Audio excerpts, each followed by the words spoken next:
Yes to yes, bienvenue à toi dans cette nouvelle vidéo.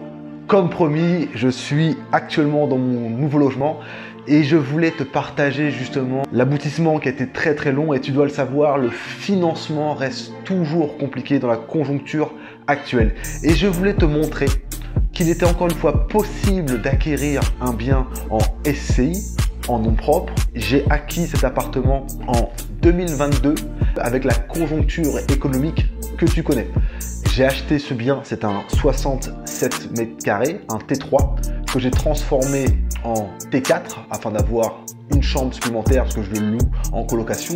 Et ce boost de chambre supplémentaire va m'apporter un cash flow entre 400 et 450 en fonction du prix de la chambre.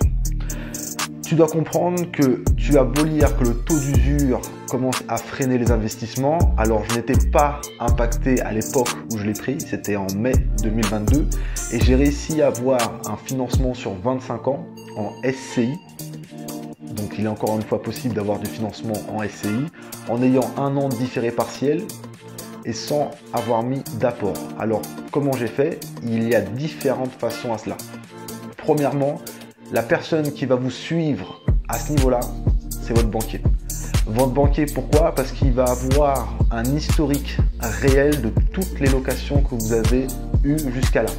Il va pouvoir prendre 100% des loyers, alors que généralement, on est sur une tendance de 70 à 80% de la valeur des loyers que vous allez encaisser.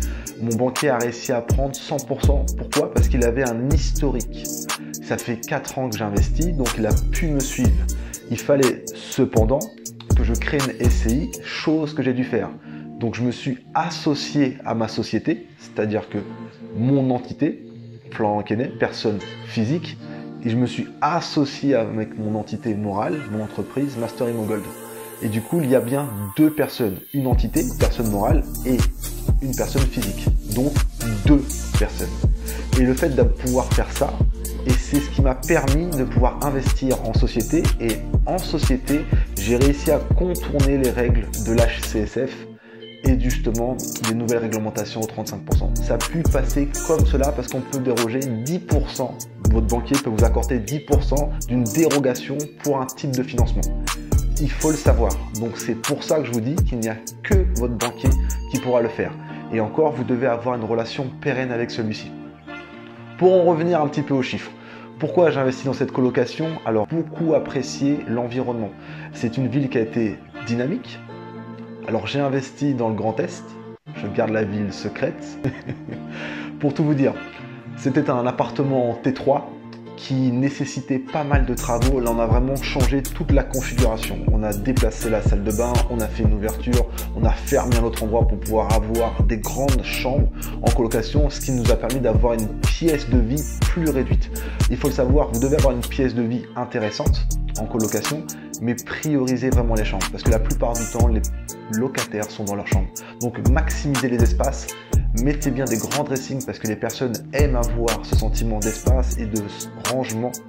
C'était le défaut de ma toute première colocation. J'avais mis que des portants et chaque fois on me disait il manque de la place pour ranger. Il manque de la place. Donc cette donnée, je l'ai récupérée pour ce logement-là. Je l'ai fait dans cette configuration-là. Alors au niveau des chiffres, ça a été acquéri à 82 000 €. D'accord? Et à cela, j'ai fait 60 000 € de travaux. Pourquoi 60 000 € de travaux? Parce qu'il fallait faire de l'isolation, il fallait créer des pièces, il fallait vraiment tout changer. Et ça m'a permis d'avoir justement un prix plus bas. En effet, l'appartement était affiché à 92 000 €. Donc on a réussi à enlever 10 000 € et commencer les travaux par anticipation, ce qui nous a permis d'anticiper les délais d'approvisionnement qui peuvent se passer avec la situation actuelle. C'est un logement qui va être disposé à la fois pour tes étudiants et pour des jeunes actifs. Dans une stratégie d'efficience, faire 100% étudiants ou 100% jeunes actifs. Parce que ça va permettre d'avoir une symbiose dans la colocation. Si vous mettez que des jeunes actifs et vous mettez un étudiant qui a 18 ans, il va être en décalage. Il va être en décalage, donc ça ne va pas forcément matcher correctement. Alors que si vous priorisez justement que des étudiants, ou que des jeunes actifs, ben ils vont avoir un langage qui va être partagé par l'ensemble des occupants. Donc voilà, je voulais vous indiquer tout ça, qu'il est encore possible de faire des financements. Et encore une fois, quand vous arrivez à avoir des revenus réguliers avec l'immobilier, parce que le plus important, c'est de réussir sa première opération, parce que c'est celle qui va vous donner l'envie de continuer. Quand vous faites un premier logement, il y aura toujours des erreurs, mais on arrivera toujours à trouver la faille pour pouvoir s'en sortir. Si vous faites un logement et que vous mettez de l'intensité, de l'énergie et que ça ne porte pas ses fruits, pour retravailler par la suite, ça va être plus compliqué. C'est pour ça que vous devez absolument comprendre les règles de l'immobilier. Les règles, c'est quoi?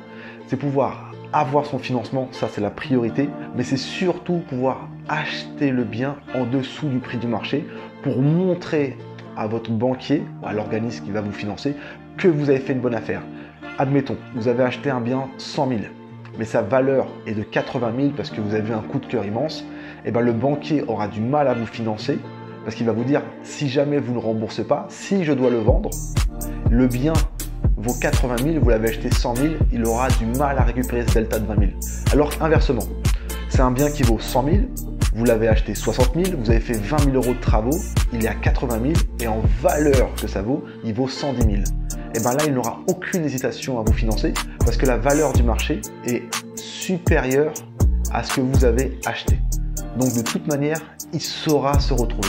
C'est pour ça qu'il est très important de connaître les chiffres. L'immobilier, à part l'émotionnel, vous avez une notion scientifique de mathématiques. C'est-à-dire que vous n'achetez que des mètres carrés. Il faut avoir cette singularité de dissocier justement ce que vous voyez et ce qui est indiqué sur les chiffres. Quand je vois un logement de 65 mètres carrés, je vois pas 3 chambres, je vois 65 mètres carrés. Quand je vois un logement de 40 mètres carrés, même s'il est bien agencé, je ne vois que 40 mètres carrés. Et c'est cette régularité, cette idéologie que vous faites du métrage, que ce ne sont que des mathématiques, qui vont vous permettre de pouvoir dissocier votre rapport émotionnel à ce que vous retrouvez un rapport rationnel. Et cette rationalité va vous permettre justement de pouvoir être posé et de faire votre réflexion par rapport à ce que vous avez sur le papier et non ce que vous voyez. Le but du jeu, c'est d'acheter quand tout le monde pleure et de vendre quand tout le monde rit. Pourquoi ? Quand vous voyez un logement qui n'est pas beau, il y aura très peu de personnes qui voudront se projeter dessus. Mais vous savez quoi faire. C'est pour ça que ce que vous allez voir à l'intérieur, ça ne vous intéresse pas. C'est comment est disposé le bien. Vous allez faire attention aux murs porteurs. Vous allez faire attention également aux prises électriques. Vous allez faire attention également où est située la salle de bain. Ou tout ce réglage-là, mais vous savez de toute manière que tout peut être modifié. Vous pouvez vraiment créer quelque chose à votre effigie par rapport à ce que vous souhaitez en faire. Donc restez quand même courageux, mettez de l'intensité, de l'énergie et de toute manière, la chance sourit aux audacieux. Bon courage à tous.